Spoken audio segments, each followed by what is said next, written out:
Alrighty. Hi, everybody. Welcome. I have Kathy with me here today. We are going to just give it another minute to let people trickle in, and then we'll get started. If you want to hit us up in the chat box, let us know where you're joining from. We love to know and hear. And we'll get started very soon.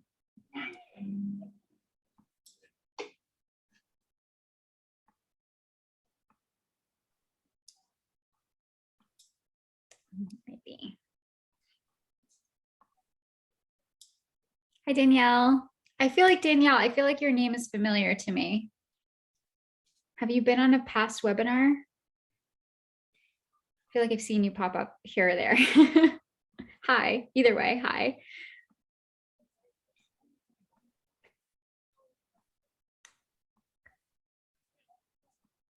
Alrighty, just another few seconds. We'll let some more people join. I don't know that I can see the chat too much, but oh, here it is. Okay. Yeah, and we'll get questions in the chat, and the Q&A kind of becomes interchangeable there. So if you can see it, you can see both. Yeah, I got it now.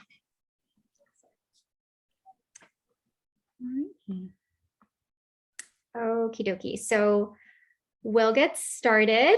Hi, welcome everybody. Today we have, like I said, a very special guest. It's Kathy Samaan Noumi. Am I saying that correctly, Kathy? Samaan. Kathy Samaan Noumi. She's the principal designer of Samaan Design Group based out of New Jersey.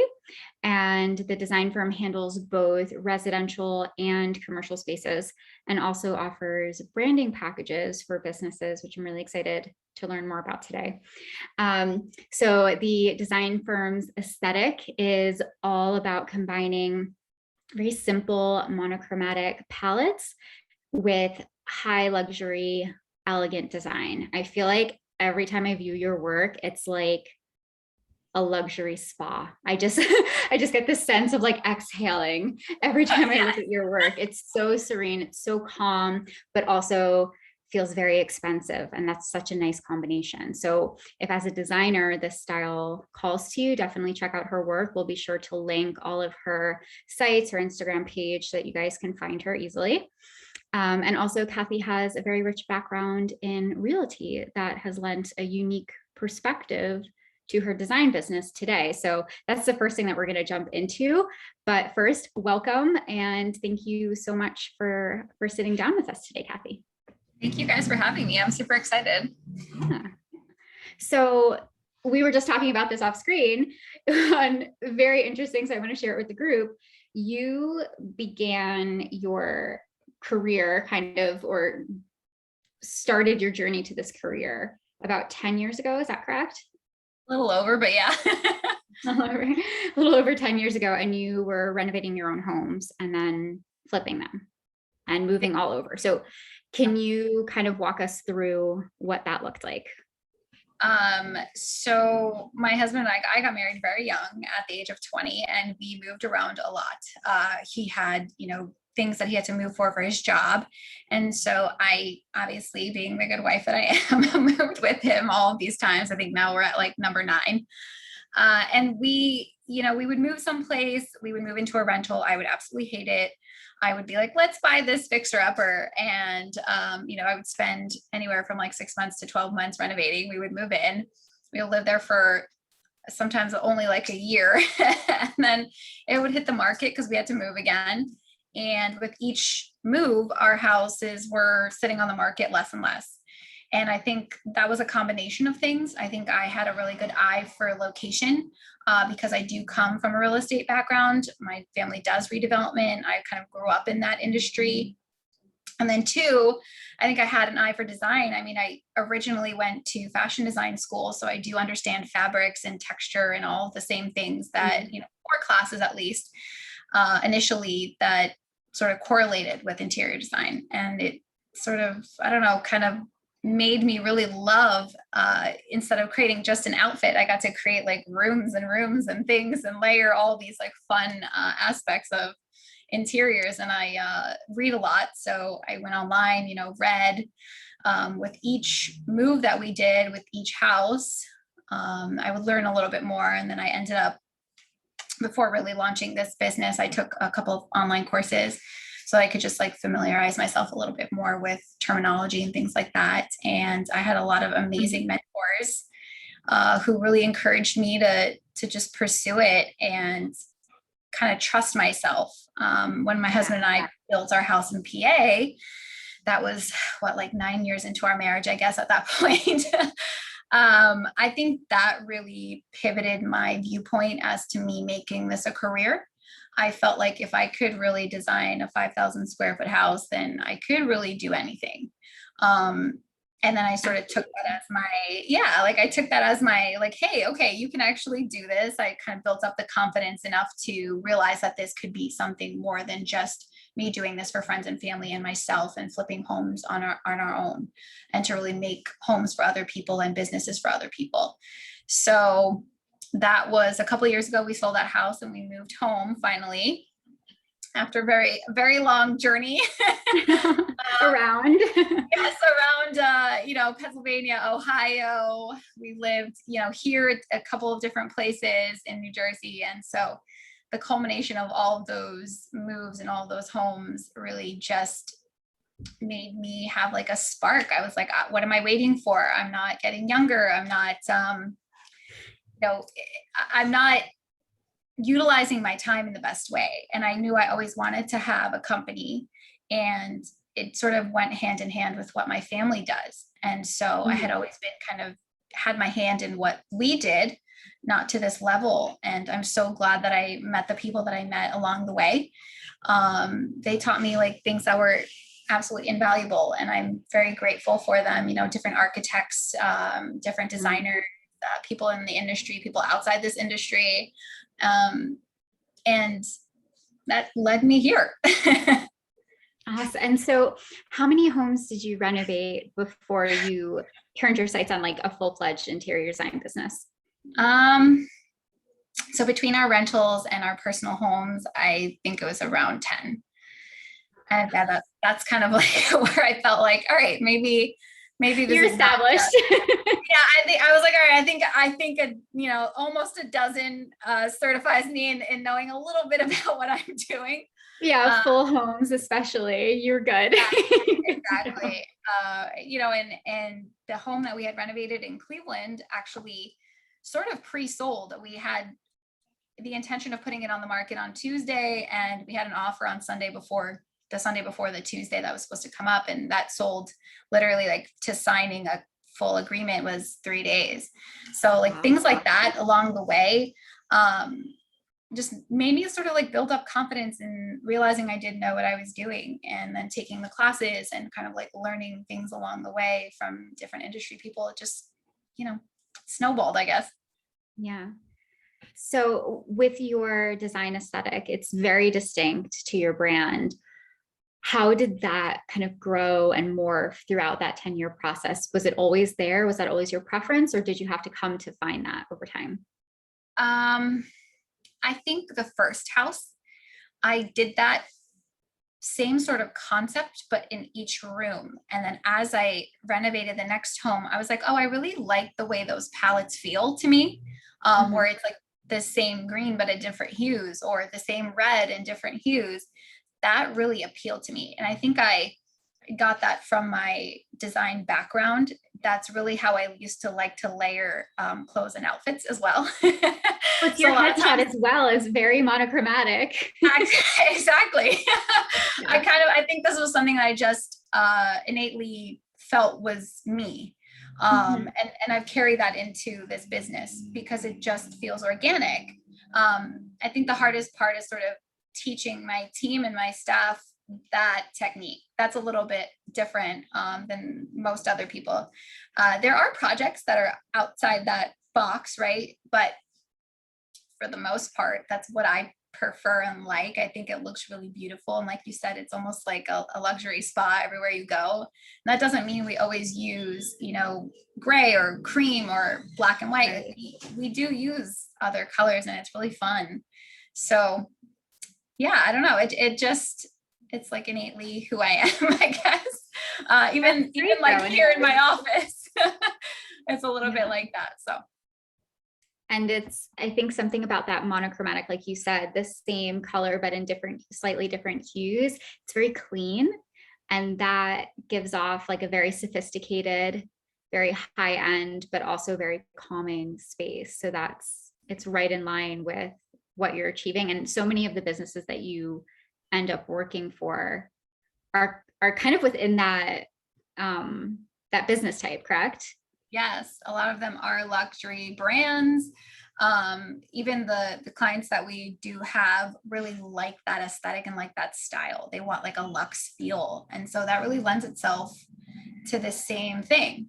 We're working on a business right now, Sitting Pretty Intimates in Livingston, and she had the same idea. She wants to take like this cute boutique idea. And she used to work for Wacoal for a very long time.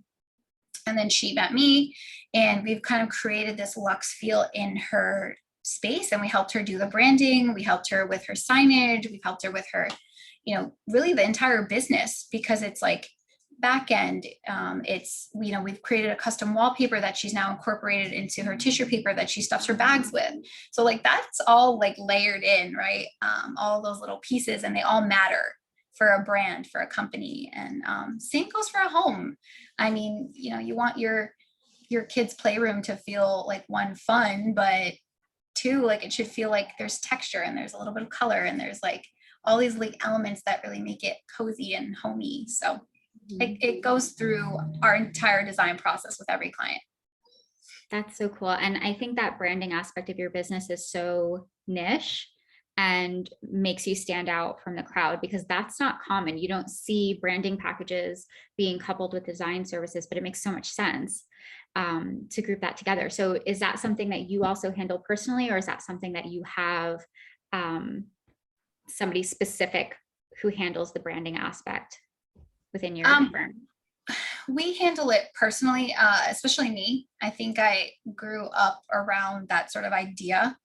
And then also I have a lot of friends that work in that industry. So they've kind of, my friend Madison does that basically for people, but who want like websites, or, my other friend who does business stuff, she kind of takes that branding into the business side of things. And I think we've all kind of learned a little bit from each other.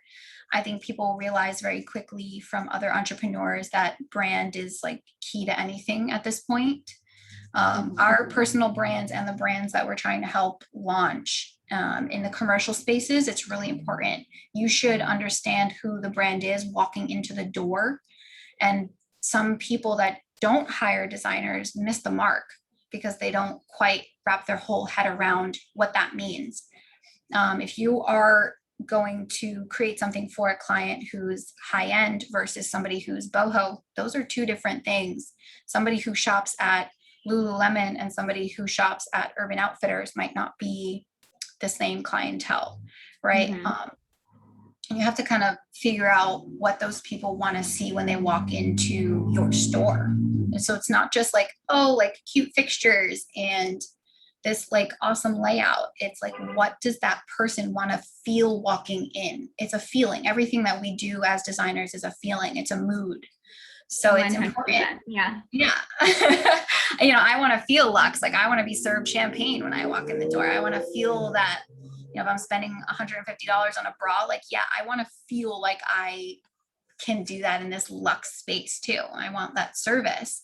So, those things all correlate. And so when you're helping people launch a brand and like creating like an intimate store, it's got to be like down to the last T. Like, what does the bag look like? What does your logo stand for? What, every tiny little minute detail needs to be calculated almost. So it's fun though. Like we get to dabble in other things. That sounds so fun. And you made so many good points. And one of them is that if you're going to walk into a space and spend $150 on something that you could walk into Walmart and spend $15 on, the environment needs to support that choice and that purchase, right? When you walk into a Gucci store, the environment sets the expectation versus when you walk into a dollar store, right? You're not going to be paying Gucci store prices and you walk into a dollar store because you're like, wait a second, this is not. Yeah, that doesn't make sense. You're gonna be like, what's happening here? And it gives an impression of the quality of the product. So environment is so important. Like you said, you want people to walk in and feel like they're like luxury clientele, not just Joe Schmo off the street. Exactly, because you're invoking an emotion, and that's, I think, what all designers do is we're invoking an emotion in how people perceive the situation, an emotion as to how they feel walking in, while they're putting things on, while they're walking around the space. Certainly if you throw up, like, let's say velvet wallpaper, I mean, that gives a whole different vibe.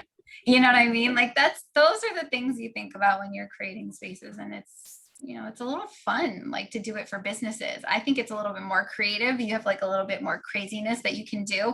The cafe we did in Short Hills, we decided to like cut up foam squishy pineapples and throw them on the wall, and then like layer it with like a cool custom neon sign. Like it was, and then kids all love it. They go in there, they get their smoothie bowls, they want to play with the pineapples. It's like interactive. So you can get creative. You can have a little bit more fun than, like, let's say a residential space. Yeah, you can't necessarily get away with neon lighting and a squishy pineapple. Definitely not full squishy pineapples on a wall, that's for sure. But you know, that's their branding moment. It's like in almost every single Instagram photo that has been shared since they've launched the business a couple weeks ago. It's like people go in there just to take a photo with that wall and repost it, and get reposted, and it gets reposted. So you're really creating these moments for people now that can be shared across all social media platforms. And that elevates their business and yours, because they're going to be like, hey, who designed that? You know, and it's great, you know, branding exposure. So. Absolutely. And that has to be such a validating experience for you as the designer to see people creating little nooks within the greater design and noticing and really appreciating the detail and the thought process behind that, because that's what it is. It's an appreciation for your design work. Yeah. That has to feel fantastic, especially after so many years of kind of growing towards this. Yeah. And I'm so grateful, because I didn't think that my business would take off as quickly as it has. And, you know, partially because of Foyer and implementing it so early on in my business. I'm very grateful to a friend of mine who suggested that I try it, and I kind of taught myself how to use it, and didn't look back. And my team has really adopted it. And, you know, those things I think help clients visualize in a whole new way.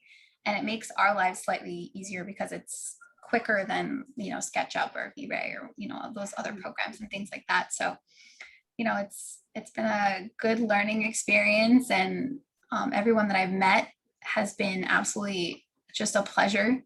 I like, knock on wood, it's been like it's been such a great journey. And I'm extremely grateful for everyone that's been on it with me, and my team has been amazing. And I cannot thank them enough for like rolling with the punches. And, you know, last minute changes, and just all the things that they do to help us create these spaces. And because we also do like the procurement, and we're like full service, you know, we get to see the entire process, and we really get to like go to the grand openings and be like, hey, I helped put that up. Like, it's really fun. It's like a very hands-on approach to things. That's really nice. And it's nice to speak with a designer who uses Foyer, but for full service, because a lot of times I think the perception is that Foyer is really meant for e-designers, but that's just one area where Foyer can be applied. Was 3D rendering something that you offered from the get-go with like the launch of your business, or was it something that came later?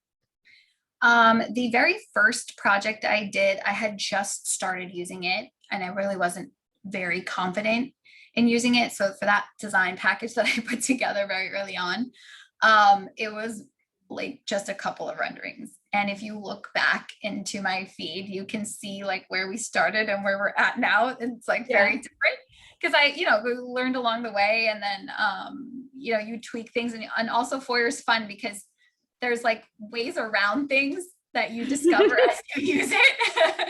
So it's like, it's been great in that I started and like just was dabbling in it I guess I made my first, full pitch with more mood boards, less renderings. And now it's really like a lot more renderings and a lot less mood board stuff. Okay, so that's interesting. Do you use renderings in your sales pitch? So before you've actually gotten the client, you use renderings, or only after they've committed? Only after they've committed. So Right, okay. they'll see a previous package that we've created for someone. They'll Gotcha. get their proposal, which has inspirational photos and like a budget breakdown and all that kind of fun stuff that we do. And then once they're like, hey, this sounds good, we sign contracts, then we do like a full package for them. We do the renderings and the elevations and the, swatch selections and all that fun stuff, the entire sort of like kit to like make it all happen. And that sometimes will include like custom wallpaper that we collaborate with Surlemmer and, all the millwork or things that we create that are also custom, things like that, that all goes into their package. And then we do a big presentation where we do all the selections, all the fabrication, all that fun stuff. And we do one round of edits. And then once all is approved, it gets into phase 2, I guess, at that point, where we do the procurement and we do selections and then once they've received all of their product and everything, we go in and we set everything up. And throughout the process, obviously, there's like install days and there's electricians and there's all that fun stuff. But for the most part, it's a smooth process. We've really tried to, or at least I've tried to, because I have owned previous businesses that didn't, necessarily do well. I've learned to really systematize things at a very early stage. And I think that also lent itself to the growth of the business, because I took a little bit of time, and I don't say I do this perfectly. The staff already knows I've been struggling with the training process, but implementing like the onboarding, offboarding, I really systematized that end of the business a little bit. Probably better than my previous businesses. I'll leave it at that. Well, I mean, and to have that background, it's all of those previous experiences were just building on each other to create this successful experience. So none of those are failed attempts. They're merely working you towards this. Practice round. That's what I like to call it. Because I'm the type of person that thinks failure is a good thing. I want to fail because you don't learn unless you fail. And like, stumbling at the beginning or like having, not great renderings made me want to have great renderings and to push forward and learn more and do more. So, you got to have those, you got to get knocked down and get back up and be better than you were before. So I see it as a good thing. I think that for a lot of entrepreneurs, either you see it that way or you struggle with it and kind of learn it along the way. But I think we all get there at some point. We're like, yeah, okay, never mind. These were good lessons to learn. Yeah, absolutely. And that's a very important message for designers to hear at whatever stage they're in, but particularly in the younger stages of their design business. I will sometimes look at renders from a year ago and I'm like, oh, like amateur hour, or you're dissecting like, what was I doing with my field of view in this render? Or I didn't build that properly, right? Or the pillow's floating, or yes. all of that little stuff. The pillow floating thing is like a killer, by the way. Like that's the thing that bugs me the most. It's like, oh, there's that little sliver or like some minute thing that only you would notice, but you still see it. So once you see it, you can't unsee it. You have to go back in and fix it. Absolutely. And I was just speaking with a designer yesterday and she said, it's so good to be able to connect with another designer, because sometimes when you're doing this and it's your own business, sometimes, a lot of designers are doing it totally solo. They don't have junior designers on their team yet. And it can be a very lonely profession. And you can also get into this rut where you feel like the experiences that you're having with your business or with maybe your rendering or, the actual software that you're using or with your clients is specific to you. And then once you actually start speaking with other designers, you realize everyone's in the same boat or has been, and we're all learning right along with each other. And that's where like having a community and being able to openly have these this honest dialogue of like, yeah, no, that didn't work. Yeah. I've run into this. Here's what I did. Here's what helped me. And we're all just doing it together. We're all learning together. I think it's really helpful to kind of keep that motivation and that perseverance up. Yeah, I mean, the motivation, the perseverance, just the camaraderie, all of Mhm. those components. It's like, hey, we're not alone. We're all human. We all struggle with things. Um, and when I started, it was just me. You know, like I said, I've been very grateful and fortunate to be able to grow my business. But like when it was me by myself, I was like, am I doing this right? Do I suck? Like on a daily basis, those things, you know, cross your mind and you're like, what am I doing? Mhm. But Imposter syndrome is a imposter very, syndrome, yes, it's so common. And I don't think enough people talk about it. It's like, no. it like hits you at different waves too. You're like, and in the design process, you're like, oh my gosh, is it gonna come together? Like, you know, different things kind of bug you. um, and so it's kind of nice to have someone else that's like, oh, hey, no, I'm here with you. It's gonna be okay. Or I was there a few years ago, like you'll figure it out. And just like sometimes asking people like, hey, I'm starting out, like, what could you, you know, recommend or give me kind of like words of wisdom on your journey, or like what, you know, what worked for you that I could sort of be like, oh, that's awesome. You know, I had a amazing friend who I wasn't friends with at the time. I found them on Instagram. I absolutely loved his work. He was an architect. I was like, hey, you know, what worked for you, or what kind of like words of wisdom do you have for someone who's like literally just starting like officially? And he gave me like 3 key points. And it was like, one, always value yourself. Like meaning like don't have the um sort of like don't need to pretend like you don't have something. Like even if let's say you don't have enough money to cover your cost this month, like pretend like you do, charge like you're an elite designer. Like don't doubt yourself, because people can almost like smell the fear. It's like, oh no, like you need to want it but not need it sort of perception. And I think that really for me was like, oh, I never thought about that. It's like kind of fake it till you make it a little bit. uh but it was like, Yeah. oh, but like he sees it as like a value point. It's like you value yourself. So even if you have to stick it out like one extra month and like find that great client, don't just take any old thing just to make it. Because it's like people can smell the desperation. And I was like, I never thought of that. So that was like Yeah. one thing that I kind of like took to heart very early on. And like the other two things were, don't overpromise. That was like a huge thing. So I always tell people, I'm like, hey, I'll do my absolute best. I'm not promising anything. 6-month timelines right now are hilarious to me. Like there's no way we're doing like a full construction project in 6 months. Like it's not No, happening. I mean, sourcing lead times sometimes are 12 months for Yeah, like a single yeah. piece of It's like furniture. It's it's insane. a lead time. It's like 12 to 24 weeks, and I'm like, and that's a good one. So, Yeah. um, you know, I don't like to oversell it all. And he's like, always be honest, like you'll sleep better. And I agree with him. I tell people like, hey, I think realistically we're going to need 9 months, maybe 10, and then we finish in 8. I feel better because then they're like, oh, hey, we finished early rather than finishing a month late. So to me, that was like another big thing. Like, don't overpromise. Like it's true. It means a lot to the client too. Um, and then the last thing that he was like very adamant about was like hire smarter people than yourself. And I think that's where I didn't utilize that one thing in my previous businesses that I learned now.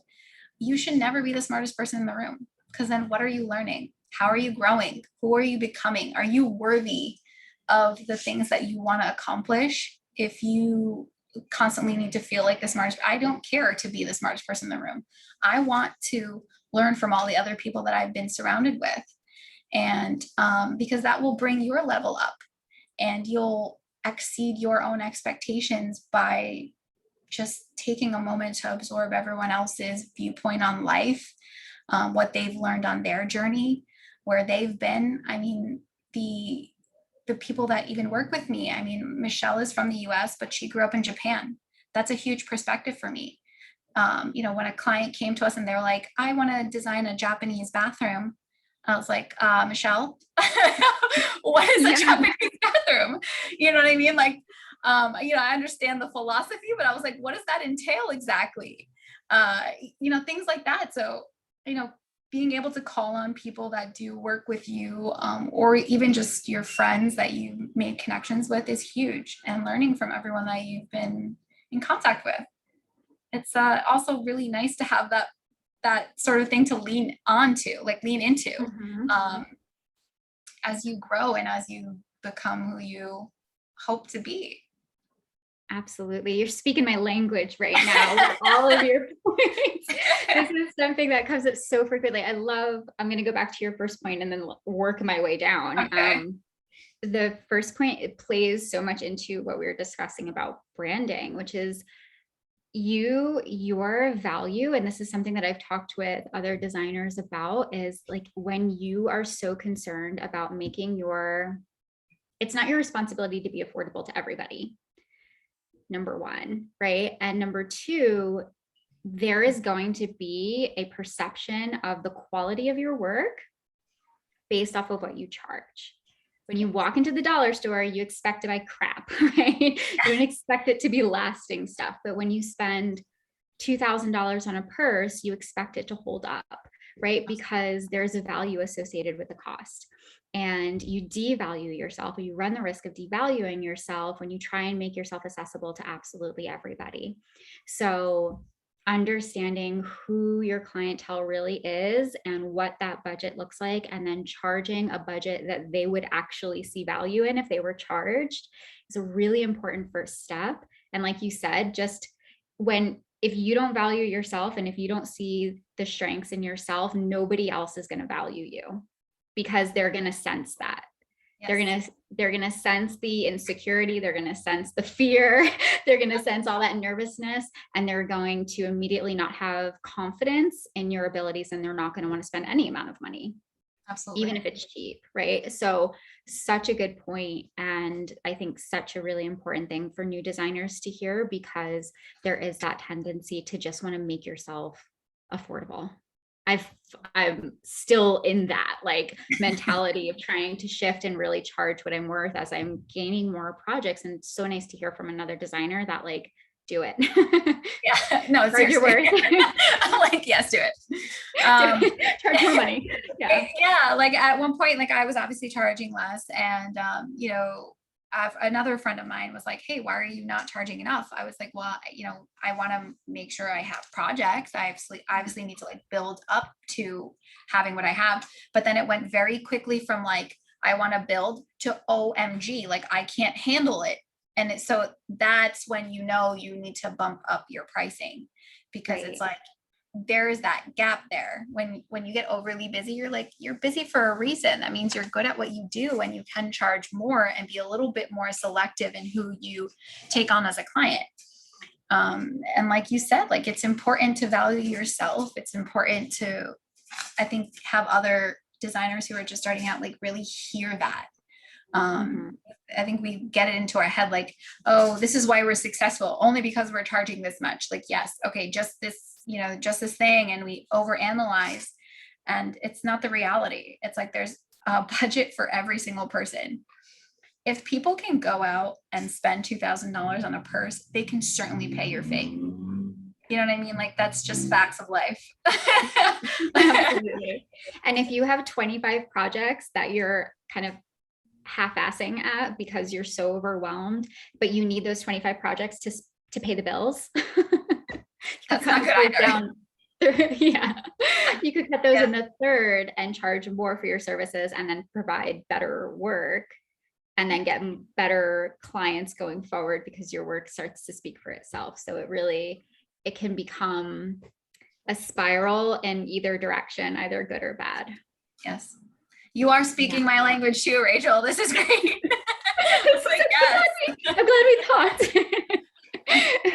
So we kind of touched on a few different of the questions that I kind of wanted to get into today, and we are running a little low on time. I love this conversation, but I want to make sure that people have a chance to ask some questions too. So you kind of gave us the business side of and the design side of any advice that you would give. If there's any more advice that you have from your personal experiences, by all means, we want to hear it. If not, I want to learn a little bit more about like the direction that Samaan Group, Samaan Design Group. That design group is headed. I think we're headed in a direction that I always intended to. I've made it very clear to my staff that, like, obviously we want growth in the next 5 years. I do want our company not only to be full service and not only do commercial and residential, but I would like to have a division where we do investments. That was always the goal. Since I was younger, I grew up around that. It was something I felt very strongly about. And I don't think that you can really create a longevity for yourself if your company does not have assets. And for me, it's important to kind of utilize both of my skills and put them together. If we can create communities for people and create these beautiful, whether it's townhouses or apartment buildings or whatever it is, we're still creating something that has longevity. My family's working on a 250 unit project here locally, and I'm doing the branding for that multi-unit project. It's 5 buildings. It is a community. It was an old train station, and they removed the tracks. And so for me, it was important to use that history and sort of create a brand for that development community. And so we're, creating custom vinyl wallpaper that's going to go throughout the corridors and in the entryway. And we're sort of bringing the history from the city and what it was, and sort of re-invoking it into this new entity, which is the development. And we're creating something really cool that's going to last and people get to enjoy. And so for me, like, that's really where we're headed. We're headed towards not only doing projects for other people, but for ourselves and within the company, and to have something that lasts. I don't know how other way to have that other than investments and really like pushing forward in that sense. And so do you think that over time your business will move away from residential projects and focus almost exclusively on commercial? I don't think so. I find there's like this amazing feeling you get when a client walks into their space and gets really emotional and cries. Like, I don't think I could ever let go of that. It makes me feel really good that I impacted their life. Impact's a huge part of who SDG is. And I don't think I could ever really let go of that. It's like, yeah, I want to have impact in communities, but you get to impact people's like literal personal life. Like, they're going to raise their kids in those spaces, and they're going to have family dinners there, and they're going to, go through crap times too. So you want them to like have this beautiful space that they can kind of escape to if they need it. And, the world isn't roses and daffodils all the time. So like, they have these, places where they can go to like recuperate almost and like have peaceful time. And I think that's why I'm also drawn to that sort of monochromatic scheme. It does lend itself a little bit to having that serene feel, because I think your home should be a safe space, regardless of what you decide to do with it, either entertain or, hide away from the world or whatever you want to do. It's your space. So you should constantly feel at ease, and it should invoke that emotion. So absolutely. And the environment that you live in, that you wake up in every day, when your environment is intentional, all of the actions that follow are also intentional. And when your environment is chaotic or just confused or just lacking in personality, right, it can leave your mentality kind of reflecting your environment, and vice versa. It kind of plays into itself. So having a space, like you said, that is reflective of who you are, reflective of how you want to feel, and reflective of what you want to achieve is so impactful on all of the other areas of your life, and just how you're able to cope with the other areas of your life. Because if you have like a crazy day and then you walk into chaos, that's only going to compound it. But if you walk into something that like immediately brings you down, you have like a moment to reset. Yeah, it's And like a that's why zen design is space, so right? important. Yeah. Exactly. I think that's really important for people to have. And so it's hard letting go of it. I don't know if I ever could. Well, no need to. You're going to have an even bigger team in the next 5 years to handle all of the different Hopefully, aspects we'll have of, department. You handle yeah. this, you handle that. We'll figure it out somehow. Um, I think every entrepreneur faces this in any industry. Growing pains are growing pains, whatever you're trying to do in life. And so we'll figure it out.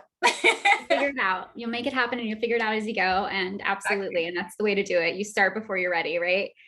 Always. And otherwise you'll never start. Exactly. And you made a really good point about investments, and that's the last thing I'll say, and we'll check out the Q&A. But investments or passive income, creating forms of passive income and investments is so important for design, so that you're not always reliant on a new client coming in to like pay the bills that month, right? Because that's going to change, the market's going to change, things are going to happen, and people's budgets are going to be allocated elsewhere, right? We're almost thriving as designers in the pandemic because people are forced inside, and that kind of had like a weirdly beneficial, I hate to say it, but Yes. for Absolutely. designers. I know. I mean, for our industry, it was fantastic. Other industries, not so much, but I think we've been so fortunate that people were kind of forced to stay in a little more. And they're like, oh, that project I put off for 10 years, like now's the time. Yeah, absolutely. So, yeah. But just having other forms of income, whether it's through, I was literally just having this conversation yesterday, through like offering, like you have branding, that's like a niche part of your business, or online courses or whatever it may be, offering something in addition to the services that are like you doing the active work, the hours of work, versus something that you create and then it's making money on its own. It's a really smart business decision, so that you're growing that wealth and able to scale your business to match your new goals as they develop and grow with you. Absolutely. And that's not for everyone. You know what I mean? It really depends on what you want from your business, from your life. And that's a personal choice. Like I know a lot of people who are like, I'd be great with like, 2 junior designers, and that'd be like my small little team, and I'm good with that. And like, that's amazing. Like if that's what you want from life, do that. Like you have to find what feels right for you. And like that goes back to branding, right? Like if you're a small like boutique company, like be a small boutique company. You can make the same amount of money just differently, right? Like it's a percentage. Like you can be $100 million company making 10%, and you can be a $10 million company making 20%. Like that's the same thing. So it just comes down to what you want from your life and how you want to grow your business. Awesome. I love that. Well, let's head into the Q&A so we don't leave everybody hanging here. And yeah, hi guys. Hi everybody who joined while we were talking. Welcome.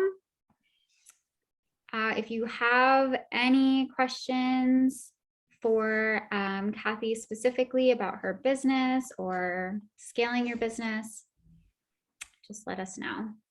We can talk here. And while we wait for that to come in, here, let me just pull this up for me so I can see it here.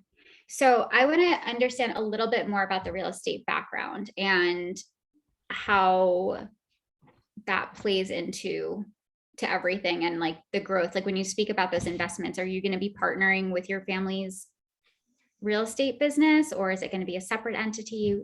Are you including architecture? Yeah, so my brother's actually, who's younger than me, is in architectural school, and he would like to kind of join on and do that. And then I'll probably be a combination of the two. I think I would like our company as its own entity to have its own investments. I'm sure as we grow and we need more funding and things, we'll have to take on partners and whatnot. But as much as we can, we'd like to have it be our own thing.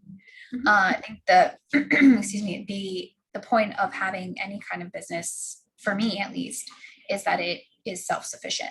If, something were to happen to me, it could still survive without me being there. And that means like setting up the systems. That means having, passive income. That means having all these channels that the company can still survive, regardless of my absence or not. And to me, that is success for me. And that's why I think not only will we try to do developments and like all those things, but like maybe we do flips, or like, we start off with other things since I'm familiar with that, from the onset, and I understand that and how to budget that out and all those things. It's not like you have to go from 0 to 100, right? We go from 0 to 10, from 10 to 20, 10, 20 to 30, that kind of thing. And, you have compounding effect of these smaller things over many, many years. And I don't think that it needs to be like a jump from, hey, we were just designing, small businesses and whatever, and then we jump to like this huge multi-unit project. Obviously that would be great, but that's not usually how life works. So there's value in that momentum and that slow build, because you're gaining all of that knowledge that's then preparing you for that monster before. Exactly. Which you wouldn't really be prepared for had you gone from like one thing to the other. Like when I look back on that first project we took on, and it's funny because that's literally the thing that started my business. It was like, I signed these people and I took that check and I started this company. And to think back and be like, oh, okay, this is how far we've come so far.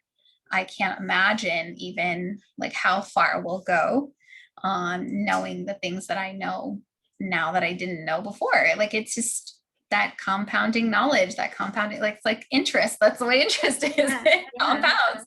So, I mean, life's the same way. You meet like people along the way and you find out new things and you learn about new industries you didn't know about. And that's really a huge part of owning a business. And I think people don't necessarily realize how large of an impact that has on your business, who who you surround yourself with on a daily basis, on a weekly basis, who you have conversations with about things that you'd like to implement. Those affect everything. So absolutely. It's nice to have a like-minded person. Yeah, part of your network. Exactly. And finding a tribe. And yeah, absolutely. We actually have a question, two questions. So the first one is, what is the one thing that enables you to keep growing?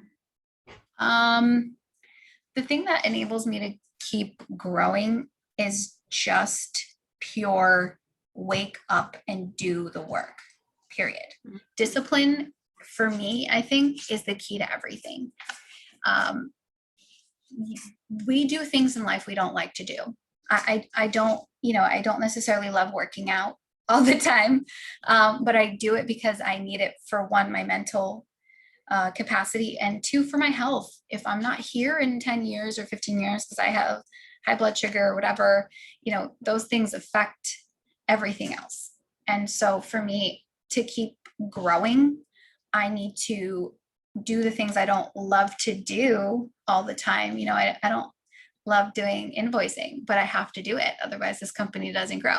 So it's not about loving every minute of every like nitty gritty detail of your business. It's about the discipline. It's about waking up even when you don't want to wake up and going and doing the work regardless. I don't think you can be successful at anything without that. And I mean, that's just my take on it. But that's what works for me. There's no really like secret sauce. There's no such thing. Secret sauce is do the work. Do the work. I think to your point, you're growing your business, and delegate when necessary so that you cannot be stretched so thin. And like you said earlier, adding value in the people that you bring in, not hiring copycats of yourself, but rather adding people who have varied and new knowledge to bring to the table. Everything that you've said kind of up to this point has really showcased how you've grown. And it's also just a testament to your passion for this business, because getting up and doing the stuff that's not fun, it's not the design stuff, it's not the big reveal. We all have to do it as business owners, right? But when you have the passion behind it, makes it okay. When all of that becomes like the thing that kills your business dead in the water, I think that's almost a sign that this isn't your passion. That's true. Or, yeah. And okay, we have so many questions coming in and so little time. So what does your brainstorming process look like? How do you do that as your team gets bigger or multiplies? What does your brainstorming process look like? How do you do that as your team's getting bigger or multiplying? So I think I take the initial notes because it's still me who meets with the clients because we can right now, and this will probably change. And sometimes my EA will facilitate the first round of calls just to filter through some questions. Like if projects don't make sense for us, I'm not going to waste an hour on a consultation call. So she does like the initial quick, like, hey, what are you even looking for call? So that weeds out some. And then when it comes to me, we take all the information that I've sort of discussed in our questionnaire that I go through with our clients and sort of like pick their brain as to really what they want. And whenever you're speaking with someone about what they really want, you have to really like listen and sort of mirror them when they're speaking so that they feel like you're listening to them. That's a huge thing that I think people don't realize. Mirroring is absolutely one of the most key elements to making other people feel heard. And so while we're going through that process, I make sure to also repeat what they've sort of told me so that I remember it and they know I heard them. And then we take those, like the keywords that they've mentioned multiple times. I like modern. I want cozy. I need it to be practical. And really pinpoint those things. And if she tells me, like if the wife tells me, hey, I really want a feminine office, but the husband wants a really masculine bedroom. Hey, we need to have both of these styles merged somehow. And so we compile a list of keywords, if you will, and then we look through inspirational photos and then we build off of all of that stuff. And I think that's kind of our brainstorming process. And I don't know how we'll multiply as we get larger. I'll let you know when I get there. Awesome. We'll have you on again.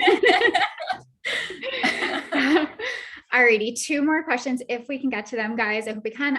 Any common mistakes you see people make repeatedly during pitches? Or maybe that you've made and adjusted as you've gone? Yeah, I think for me, when I initially started, I was super nervous. I didn't, I wasn't necessarily, equipped to do pitches, really. I got a bunch of books on sales. If you don't have books on sales, please buy them. Jordan Any that Belford, you would recommend specifically? Yeah, literally. Jordan Belford, who I'm sure most people have seen Wolf of Wall Street. He has a book. And if you buy the audio version of that book, you can actually hear it in his voice, the way he does pitches. And it's crazy how much tone and the way you speak matters. And so he really takes you through that whole process. I think that's the book that really changed it for me. And he also talks about if you walk out of a pitch and you nailed it, like you got the contract and it's signed and it's in your hand and you're like, oh my God, that felt so great. He really loves when you take a specific scent and you smell it. And the first few times that happens to you, so you sort of train your brain to know when that smell happens to set off those things inside your head. And you actually start sniffing that scent before you walk into a meeting. And your brain automatically confidence. It gives you that confidence and gives you those same endorphins because the brain associates smell in a way that is extraordinary. So if you haven't read that book, read that book. It's invaluable information. There's a lot of other great ones, but for me, I think hearing it in his own voice and the way he uses tone helped me so much in realizing how those things play into all of the other stuff. That's a really great tip. Awesome. I'm going to check that out. And to listen to the audiobook is a really great tip. Yes. Okay, last question. Hiring people smarter than yourself seems tough. How do you do it? By asking questions, by listening. Like, Rachel had so many great comments during this conversation. I already know that she's an incredibly smart person, that she reads books, she listens to other people and their advice. So you can pick up on cues from people and understand that they might know more than you. And then two, if their background is completely different than yours, an even better reason to hire them. Yes. All the people that work for me do not come from the background I come from. And that's an invaluable asset to me. And they all know it because I tell them on a constant basis. For many of us who have kids, it's sort of the same thing, right? Like when you're teaching your kids or you're trying to like have a family, the way like positive affirmations work, that's sort of the same thing. Like, how do people react? Like, obviously you need to have a good balance between like boss and friend and all of those things. But if you are a team, like a real team, then you guys should be able to know too, like who's better equipped for certain things. Like I know one of our people is better at mood boards, so they do that. And somebody else is better at doing CAD drawings, so they do that. Put people where they excel. That's a huge part too. There's another book, and I'll try to remember the name of it, where they talk about creating baseball cards for all your employees. Oh, like a that's baseball cute. card, like stat sheet to like Yeah, understand where they excel and where they don't, and really put them into positions and places that one, push them to be better, and two, where they can really shine. My very first, junior designer hire, I have slowly been kind of giving her more and more responsibility because I want her to run a team, and really have to trust that you made a great decision. And you can tell really early on if you don't click with someone and if they're not meeting the expectation you thought that they would meet. It should be an instinct thing. Like if you have that gut feeling that's not something's a little off, it's just going to get worse from there. So make a better decision early on in either letting that person go or moving forward with the training. Like see where you feel comfortable. It's hard. It is. It's definitely tough. I agree with whoever this anonymous attendee is. It's definitely tough, but you don't grow. You can't grow the business if you don't face those tough decisions and those tough choices. So absolutely. There's no success in anything in life that doesn't have difficult conversations and boundary setting and all of that. That's just indicators of something that's healthy and growing. And the absence of that is pretty much setting you up for failure, right? Absolutely. Yeah. And to just bounce off of quickly what you said, and then unfortunately we have to say goodbye, which is just that diversity is so important in our hiring, not just from a cultural perspective, but being really clear on what your weaknesses are, or where maybe you're not as technically savvy in these areas, and then hiring to really fill in those gaps so that you're not the person having to do everything is a way of hiring smarter than yourself, right? It doesn't have to be that like IQ wise, this person if they have a skill set that I'm really weak at and I don't really have the time or inclination to get there right now to grow my business. So I'm going to hire somebody who's really good at that thing, and then we're going to work together to grow. Exactly. And that's teamwork, literally, in a nutshell. Hiring, like you said, like the gaps of where you are, that's exactly what it is. It's not, maybe not smarter, but just equipped in something else that you're not familiar with. Absolutely. So thank you so much. This was such a good talk. I really enjoyed this. I hope that everybody else did too. Do check out Kathy at SamaanDesignGroup.com, and also her Instagram, SamaanDesignGroup.com, and your Instagram is also Samaan Design Group. I'll type it here for you guys to check her out, and also on the Foyer community, which is community.foyer.com. She has a profile there, and we'll be able to connect. We're going to have a networking event next month where we can all start to meet each other and really, I think, put into practice a lot of what we talked about today. Absolutely. Thank you so much for having me. I really had so much fun getting to know you, Rachel. This was like great. I felt like I was just talking with a friend, like all we're missing is wine. I know. We're going to be doing happy hours. I'm so on board with that. Like both of us have grab a glass of wine, like wine hour. This sounds like a great plan to me. Yes. We'll definitely implement that. Alrighty. Well, thank you so much. Enjoy the rest of your week and your weekend, to you and to everybody. And we'll definitely talk soon. Hi, Rachel. Okay. Bye. Bye, guys.